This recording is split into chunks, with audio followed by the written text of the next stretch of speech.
Let's talk supply chain. So, welcome to the show, Igor. How are you? Pretty good, Sarah. Hi, and it's great to see you again after a brief period. I think we Yeah. haven't seen each other, haven't been up, and yeah, again, excited to be here and share with the world what I'm up to right now. Yes, I can't wait. I'm really looking forward to our chat today. Like you said, I think it was pre-COVID that we saw each Yeah, other.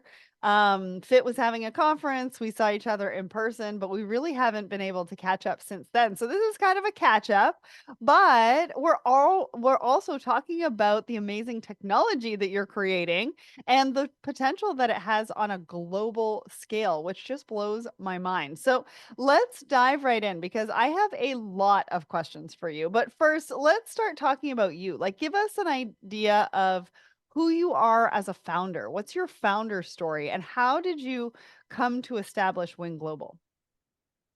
so my founder story actually goes back to about 14 years ago, where I established Win Global as the export-import consulting firm and international trading firm.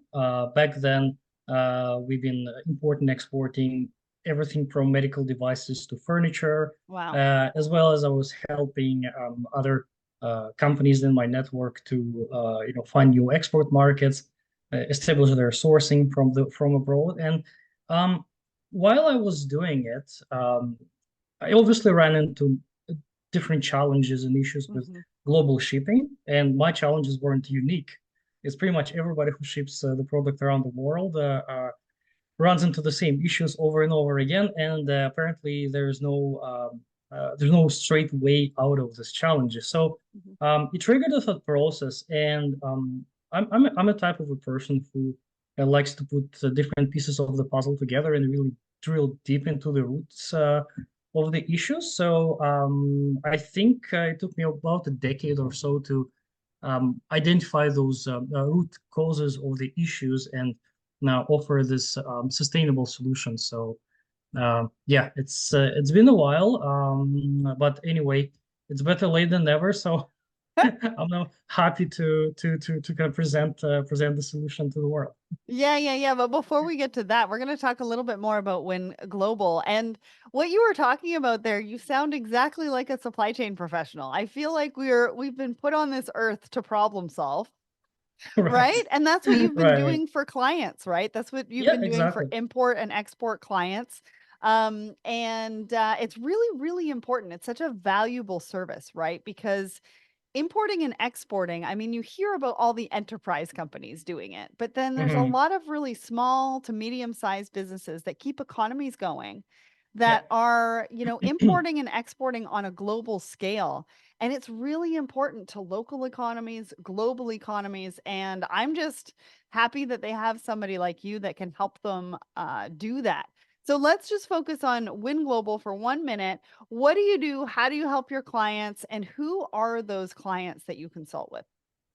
So currently we're focused on two key consulting solutions. One of them is the international expansion, Mhm. where we help clients to find the new export markets and design custom strategies how to enter those markets. And our second solution is compliance, international trade compliance. This solution is typically required for those companies that have like very complex uh, Yeah. that have very complex requirements for their products. For example, food or medical devices, any type of healthcare products. So before entering a new market, you have to go through a bunch of compliance procedures. Your labeling has to match the requirements, and so we are investigating those requirements for Yeah. our clients. Most recently, we, for example, completed the project for the British dessert manufacturer. Okay. They were entering Canadian market, and we've investigated all the different labeling and compliance rules related to food importing in Canada. So that's Yeah, just the C an example. I've been down that CFIA route before and it's a lot I to imagine do, it right? is. It is, sure, sure. Yeah, and supply chain professionals have a lot to deal with, or even business owners, entrepreneurs who have a small team. They have a lot of things that they have to think about and do on a day-to-day basis. And you want to make sure that when you are entering a new country, that you're doing it right. right? Of Like course. that is because otherwise it's going to cost you time, it's going to Yeah, cost you money, and it could exactly. cost you clients and revenue and success Yep. and all sorts of different things. And I remember, I remember doing a project or something and looking to bring some products into Canada. And I know just for Canada, because of the English and the French labeling Hmm. requirements, food in Canada has to have certain labels, and then food in the US have to have certain labels, and food in Europe, like it's very different by country. And you really, really, really need to know what you're doing if you're going to import and export as well. And like I said, it could mean the difference between closing the doors of your business, in 6 months because you didn't do it right, Right, or right. being successful in the market. Even right down to some of the words that you use in marketing, like your marketing strategies when you enter Hmm. into a new market and things like Hmm. that. There are so many things to think about. So who are those clients? Like, do you work with small to medium sized businesses? What does that look like? Well, I'd say it's typically medium to large size companies, Okay. typically manufacturers or food and beverage, or their representatives. We've been dealing with several distributors, for example, food brokers and other types of representatives. Right. Okay. Awesome. Yeah, just to give everybody in the audience an idea of who they need to be to give you a call. So, while you are dealing with the many varied challenges for international shipping clients, you came up with an idea, and you sort of gave us a glimpse into that a little bit earlier on, but you developed the Drone Ship Project. Now, give us an introduction before we dive deeper. What is this project all about? What's the objective? And, we hear about drones. We're hearing more and more about Yeah. drones being Hmm. used for delivery and things like that. And so, Right, right. I think people are getting used to it, but I remember only like, I think it was 6 or 7 years ago when we originally started the podcast, my co host was obsessed with drones, and that's all he wanted to talk about. But we still Hmm. haven't, I think we still haven't like crossed some sort of threshold that sort of everybody's using them, right? Well, yeah, you're right. You're right. It's not the mainstream technology as of today, but the technology is developing, and Hmm. over those years, over the years, the applications of unmanned vehicles in the supply chain, they are developing, and there are many players in this exciting market. What's lacking though is that most of the startups, they are focusing on more of a last mile delivery, Okay. drone delivery to your home, that type of thing, and the problem is that there are certain limitation as to how much you can put in the air using just the electric power. Mhm. So without going into technological details of the problems, what we are pursuing is actually the is shipping the heavy cargo. So we're not Okay. talking about large sorry last mile delivery, dropping something to your backyard. We're talking about moving fully loaded containers across across large distances. So our ultimate goal is to develop the autonomous aircraft that's capable of shipping fully loaded containers. So Mhm. if you imagine the airship or a giant balloon that can hook a container and carry it under its belly. Now imagine that this thing can be autonomous.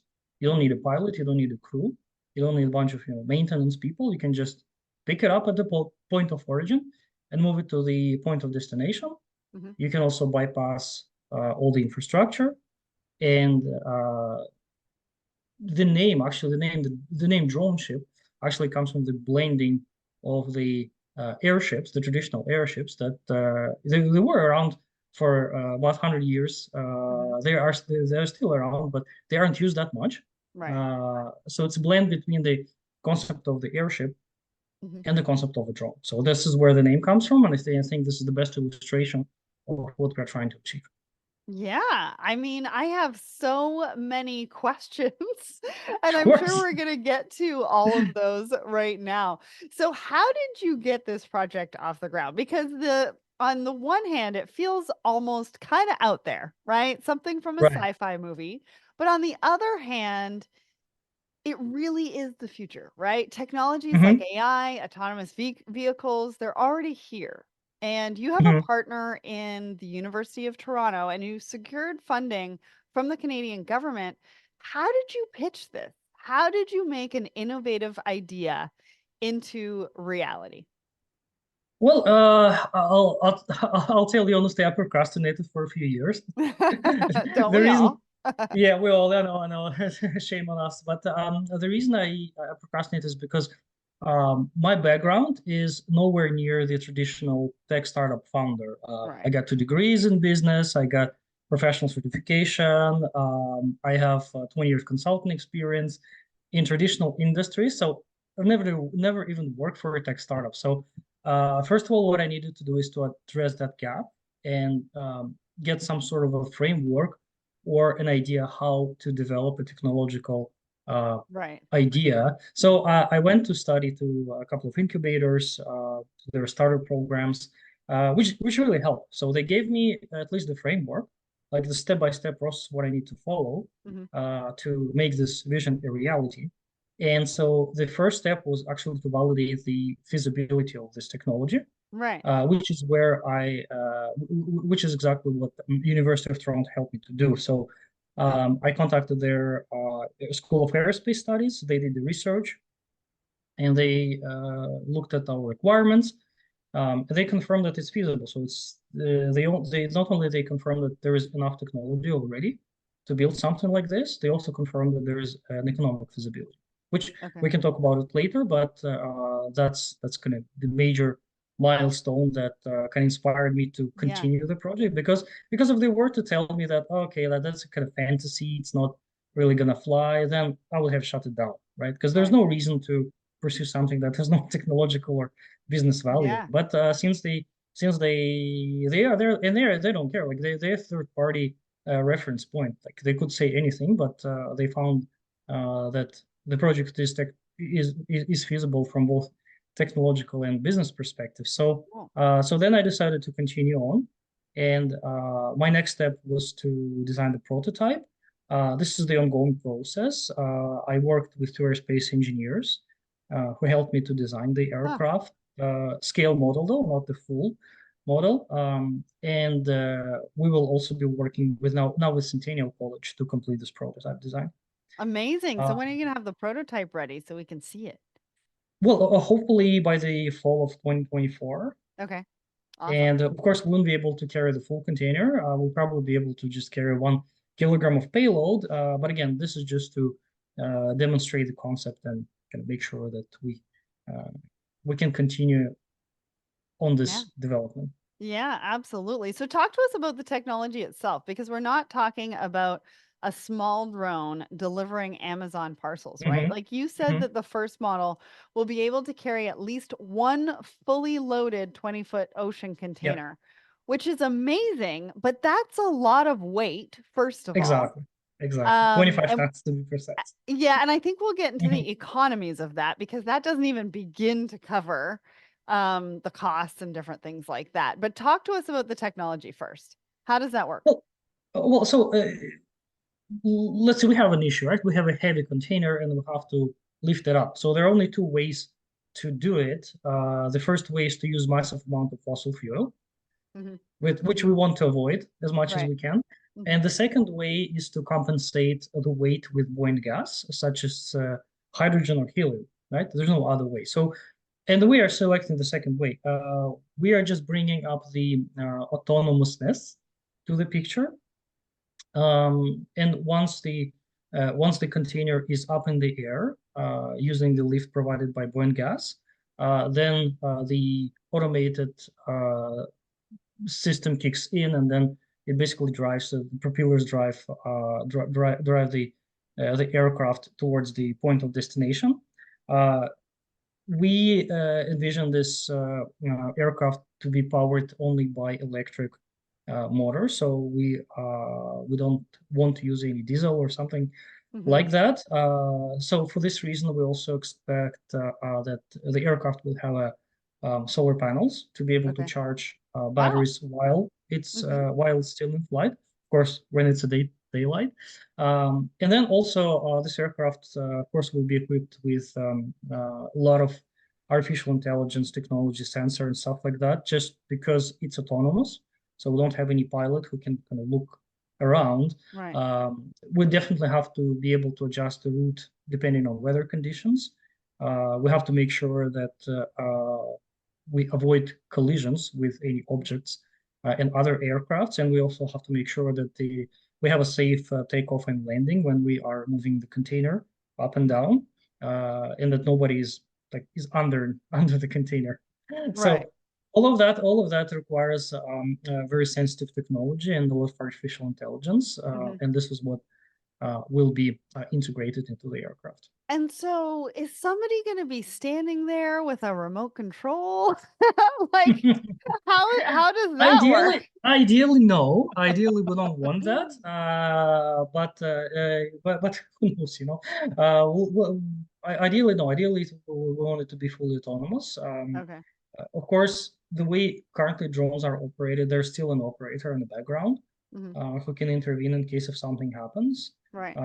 But again, this technology is also developing quite rapidly, Mhm. and all the computing power is developing rapidly. So hopefully, Okay. by the time we have a full-scale model developed, we wouldn't really need anybody to monitor the operation or somebody with a remote control. Okay. So let's dive into the why, right? What are some of the issues and challenges that international transportation, that industry is facing? It's been facing. Why is this the solution?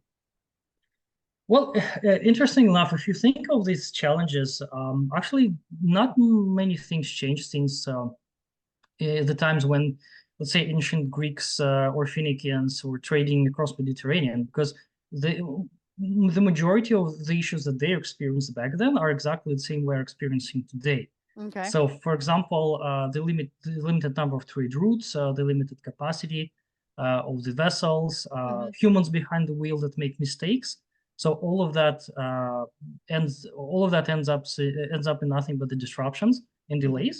Right. And besides any adverse weather conditions that you can't avoid, if you say highways blocked or whatever, geopolitical events like we have currently in the Red Sea that impact the supply chains.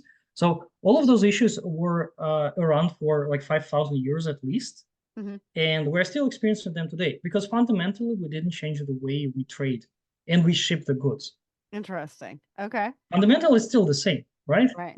It's just we have now different vessels, different vehicles, but fundamental is the same. So that's the one. That's kind of one root cause that I was able to identify.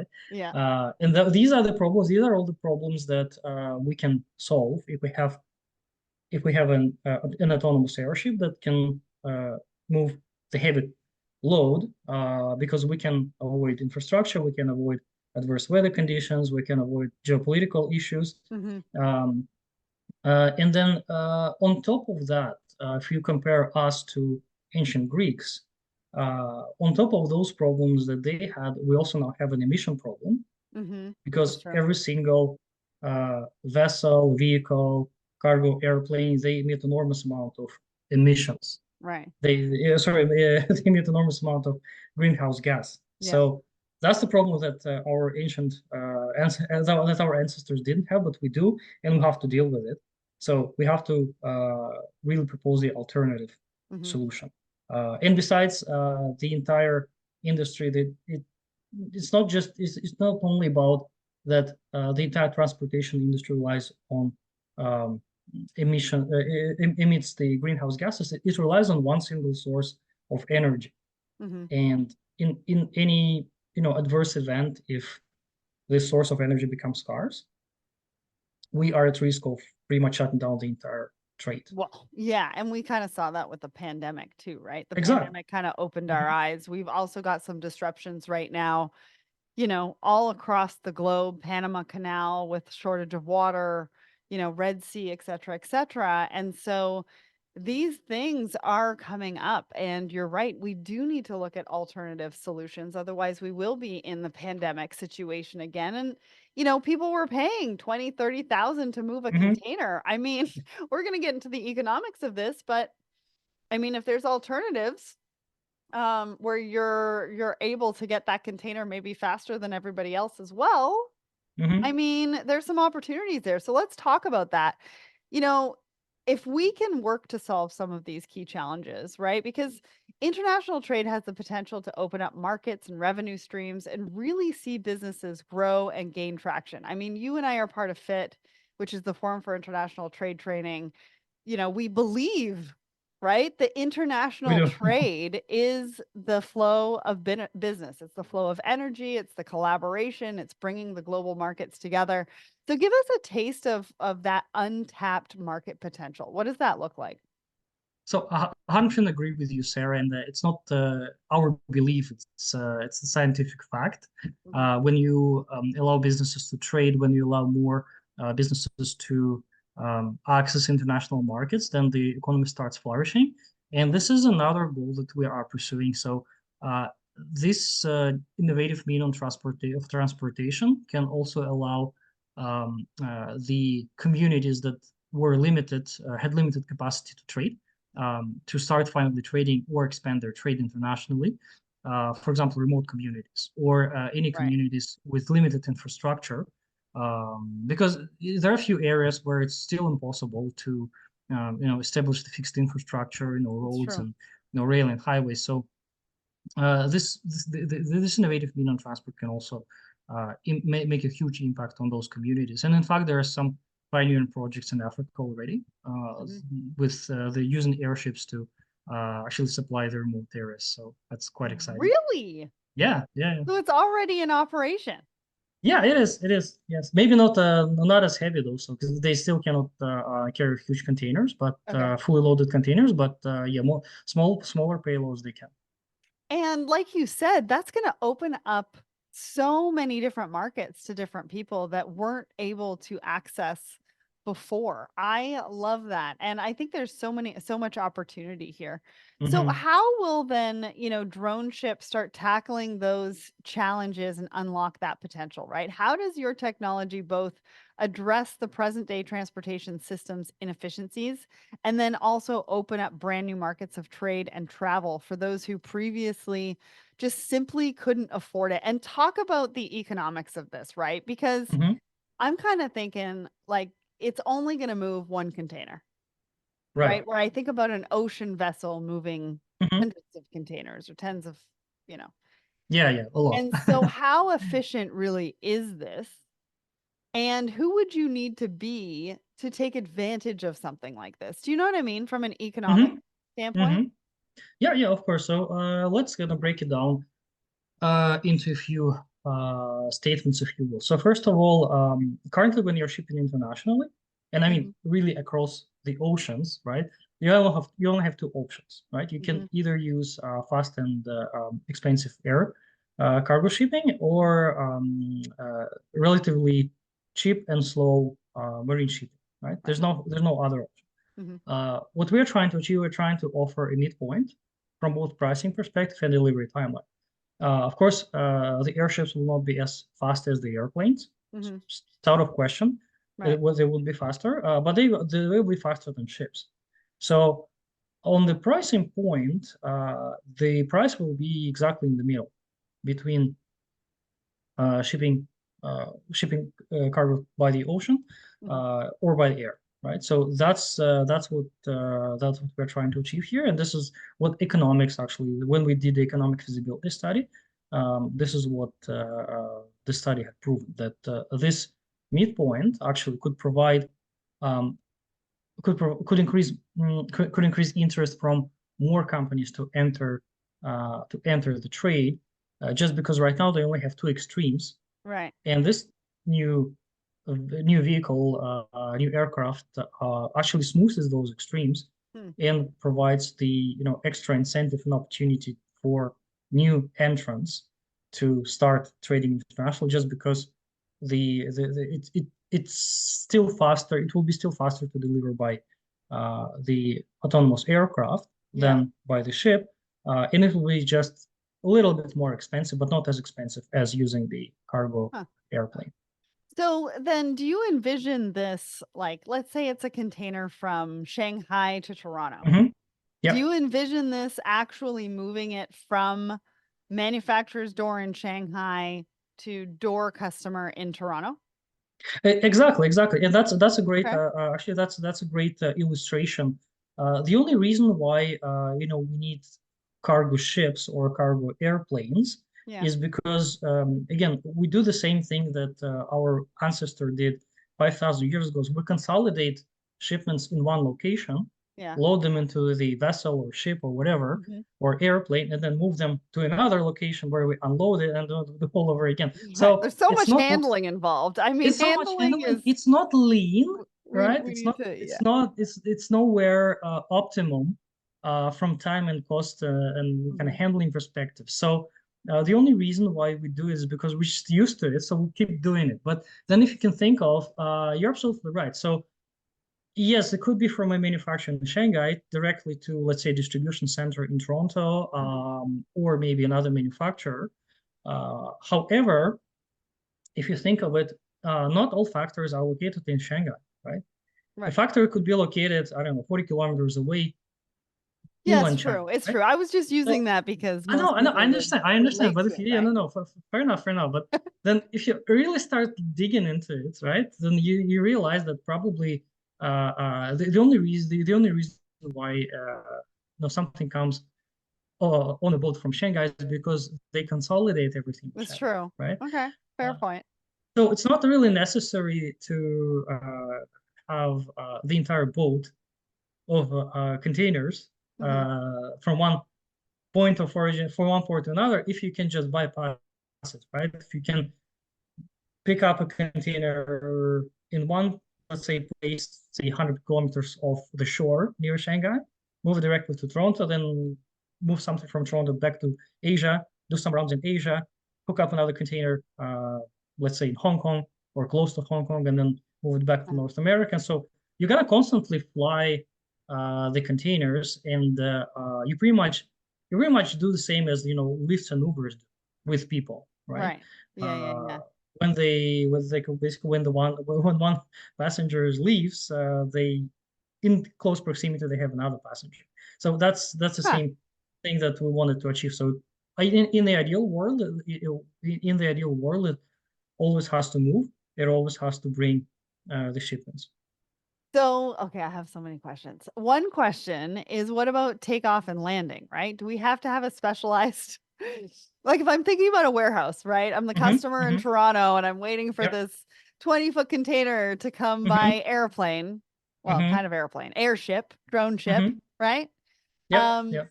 does it just like put it down on the ground, or do I have to have a special runway for this thing? Does it like drop it? Mhm. What does Well, that look it's a like? vertical takeoff and landing. Yeah, it will kind of be it will land But vertically. it'll go vertical. It will go vertically. Yeah, yeah. So you don't have Okay. to have any special preparation for that, if you will. Okay. And then my other question is bandwidth in the air. So do we have Mm-hmm, bandwidth in the air? Like let's say, mm-hmm, okay, you get an order for 5 20-foot containers from Shanghai to Toronto, mm-hmm, two different clients or three mm-hmm. different clients, five different clients, whatever. Right. Do we have enough bandwidth in the sky to be like piloting a drone ship with one container 5 times at the same time? Mm-hmm, mm-hmm. Well, as much as we know, we do because the operating altitude of airships is probably half of the airplane. So Okay. their operating altitude is 5 to 6 kilometers, Okay. whereas the airplanes go as far as like 11 kilometers. So first of all, there's no competition Airspace. for the airspace, right? Okay. Which is important. And then other than that, yeah, there are certain geographic limitations as to like how exactly because of the operating altitude, like you Yeah. cannot cross some of the mountain chains, for example. Right. But other than that, it's pretty much open sky for So these it's people. untapped sky until we get flying cars and people are like, driving their cars in the Exactly. air. However, I also don't think that, but we have to ask though, what will be the altitude, operating altitude for the flying cars? Because Yeah, yeah. maybe it will be 5 kilometers. Like they really don't need to go that Huh. that high up, So right? now, like, Maybe think about just it. 1 kilometer will be enough for a flying car. So I think about it, right? I think land and cars. Then I think Mm-hmm. the next layer is the flying Yeah, cars. Then the exactly. next layer is the drone Mm-hmm. ship. And then the layer Mm-hmm. after that are Mm-hmm. airplanes. Yeah, All exactly. Yeah, right. that's exactly the We're case. gonna get busy in the skies. I think we're Oh gonna yeah, get oh yeah. I very actually heard busy in the one. sky. Interestingly enough, I heard one kind of complaint from the gentleman from Switzerland. He said that I live in a beautiful place with great scenery, and I don't want these things buzzing in front of me. So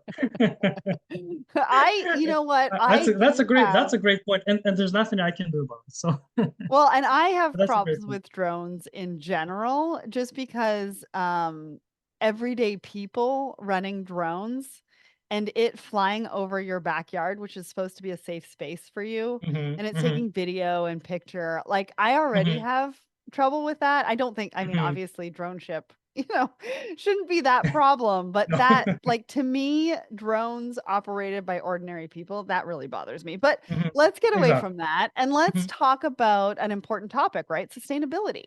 Because I think, obviously, like you said, supply chain has one of the biggest environmental impacts. And on the whole, as an industry, we're struggling really to tackle it in some meaningful ways, right? We're not doing Yes. enough. Hmm. We're not doing it quickly enough. So, what is True. the impact that Hmm. drone ship technology will have on sustainability? Well, you're actually right. Sorry, not doing enough and not doing quickly enough. That's Hmm. absolutely true. So, um, if you look at the numbers, different study say different things, but overall, it's the studies show that the global transportation industry Hmm. is responsible for between 25 to 30% of global greenhouse gas emissions. Okay. This is huge. Yeah. This is this is Yeah. huge, and we are doing we're having some progress with replacing like regular these regular cars with electric cars, Hmm. but still there's a lot of room to grow and to improve. So Yeah. our actually the goal of our project is to actually replace most of the traditional fossil fuel based transportation with Hmm. this technology. Hmm. So that's what we are trying to achieve. This is our long-term goal. Probably won't be able to replace like all of them, of course, Right. but at least if we can replace like half of the Right. uh, traditional vessels, traditional cargo airplanes, trucks. So if we can remove at least half of it, it will be huge impact, huge decrease in greenhouse gas emissions. So Hmm. that's what we're trying to achieve. And also, everybody talks about greenhouse gases, but very few people also talk about uh, chemicals that gonna need to be that go with the operations of those vehicles. Like Hmm. there are lots of like horrible pictures of ships dropping a bunch of chemicals in the middle of the ocean, right? Just because that's the way it is, right? Right. And then we also want to avoid that. So we're going to Yeah, we preserve do.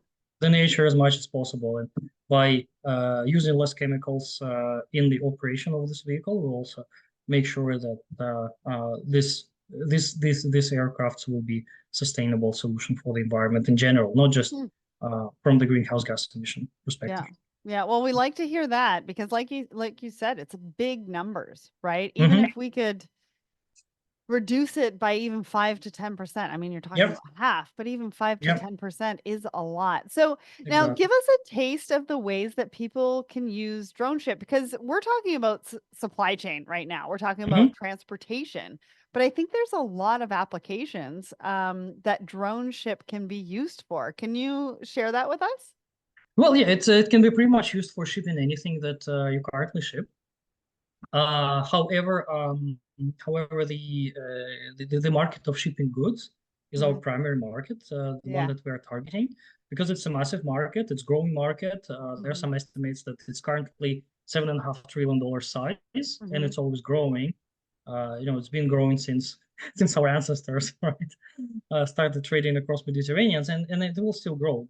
despite of some temporary issues that we are going through as as a humankind. So it will still be our number one market. Um, but if you also look at the special applications of the drone ship, you can you can find that we can supply remote areas Hmm. with this technology more efficiently and more cost effectively than the traditional ways of supplying remote communities. Hmm. And mines as well. For example, remote mines, right? This is another application. Currently, it takes a tremendous amount of money and energy to supply those remote, areas or mines. But with this technology, it can be much faster and cheaper and easier. Right. And You can also move. firefighting, I think Yeah, too. exactly. Firefighting too. So pretty much anything that is currently hazardous, right? Where you Hmm. cannot really send a human, such as disaster relief, such as Yeah. firefighting, uh, moving hazardous or radioactive material. How about that? Like it's also a good application. Well, and that's top of mind for a lot of people, right? Because last year we a lot of people got affected by the wildfires in a Exactly. variety of Hmm. different locations. Hmm. And my stepdaughter just is just about to get into firefighting as well. So Hmm. love to hear that because again, we want to make sure that we can reduce some of what's happening in the world Hmm. right now. So finally, then, what does the future hold for the drone ship project? And like, how can people get involved, right? Because I think, like you said, the prototype is going to be ready fall 2024. Hmm. But what if people want to get involved before then? What if they want to be Hmm. part of a use case? What if they, want to be part of this project as you get it off the ground? Well, yeah, that's absolutely right. So with the R&D is going and it's going okay. So I don't think we need any help in this regard. But we're actually looking for partners for use cases. We are Mhm. looking to speak to marine carriers, to cargo airlines, to global logistic firms. Wanted to build the use cases with them Mhm. and make sure that they could be our partner in the future when we have a full-scale prototype. Mhm. We want to make sure that they can partner with us in a pilot project. So definitely, if anyone from from the global logistic firms is listening to this podcast, by all means, let us know if you're interested in this technology and if we can collaborate with you to build the business case, because that's number one priority aside from the research and development that we are pursuing. Now, Amazing. on the fundraising side, right now we are raising just friends and family rounds. So we Mhm. accept all types of investments, but obviously right now it's too early for any major fundraising. So we only will be able to raise a seed round after our prototype is tested. And in the meantime, we do accept friends and family Mhm. contributions. They will be used for to speed up the R&D and boost our marketing. So on the investment side, we also love to talk, and we'll love to talk to institutional investors, venture companies early enough, because it's never too early to start talking to Mhm. them. So if you are interested in learning more about the technology, um, but it's still too early for you to invest in. We'd still love to talk to you. Uh, Amazing. Amazing. And is there anything else other than the prototype that you're working on this year for drone ship that we can, expect to see from an innovation standpoint? no, I think it will still be our focus this Yeah. year, because yeah, that's what we need to accomplish now to jump to the next step. I love that. Well, from a lack of options and dependency on fossil fuels to congestion, delays, and rising costs, the transportation industry is plagued with multiple challenges and inefficiencies. But DroneShip aims to change the game. As an infrastructure independent, unmanned aerial vehicle, the technology will solve many of our current transportation challenges as well as open up markets of trade and travel for the global population and make a big difference to the industry's sustainability goals at the same time. So, if you want more information, you can check them out at winglobal.ca/droneship. And did you have a guess at today's big question? Well, at the top of the show, I asked you what percentage of the global population currently travels internationally? Well, according to IATA and the World Tourism Organization, it's only 10 to 15%. That's lower than I would have thought, but 85 to 90% of the global population could travel if the ticket price was more affordable. So, all of those wanting to travel more, you may also want to look out for DroneShip as well. Well, thank you so much, Igor, for coming on the show and sharing your perspective, sharing what you're working on, the innovation that's just about to hit the industry. I love it. I cannot wait to see what you do. So thanks so much for coming on the show today. Thank you so much, Sarah. Pleasure, and keep in touch.